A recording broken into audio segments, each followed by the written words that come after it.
నాకు అందరూ తెలుసు. గ్రీక్ వీళ్ళు ఎవరు చెప్పండి? అలెగ్జాండర్. నాగరికం చెప్పాలి. ఎవరు చెప్పండి? గ్రీక్ వీళ్ళు ఎవరు? అలెగ్జాండర్. అతను కూడా ఒక చిన్న పట్టణంలో పుట్టాడు. పిలుపు పట్టణంలో, చిన్న దేశంలో, చిన్న పట్టణంలో పుట్టాడు.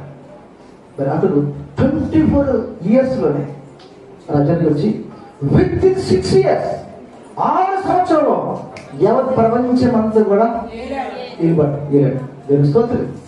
ఏం చెప్పండి? 6 సంవత్సరాలు, 20 సంవత్సరంలోనే వచ్చి 6 సంవత్సరం ప్రపంచం అంతా జయించాడంటే ఒకసారి ఆలోచన చేయండి. అతను వస్తున్నారు తర్వాత. దేవుని స్తోత్రం కాక గ్రీక్ సామ్రాజ్యం పెట్టుకొని రాబోతున్నాం. దేవుని స్తోత్రం. ఎంత చిన్న విషయం అన్నది. ప్రియ తల్లి, మరి గొప్పవాడు కావడానికి, మేధావి కావడానికి మనకి ఏ జాతితో, కులమో, డబ్బు అనే ఈ పట్టణంతో సంబంధంలోనే ప్రభుత్వం కదా.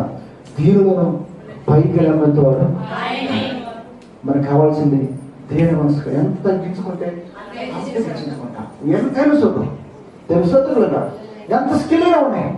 దినత్వం కలిగి ఉంటే నీవు నీ కుటుంబాన్ని అంతా రక్షించిపోతున్నాడు. దేవుని స్తోత్రం కనుక హల్లెలూయా. నెబుకద్నెజర్ వలె, అలెగ్జాండర్ వలె, దావీదు వలె దేవుని స్తోత్రం కాక హల్లెలూయా. మేధావులు ముఖ్యంగా చేయబోతున్నాడు. దేవుని స్తోత్రం కాక. దేవునికి కావాల్సింది ఎక్కువ మతము, ఒక జాతి, ఒక రాష్ట్రము, దేశమే కాదు.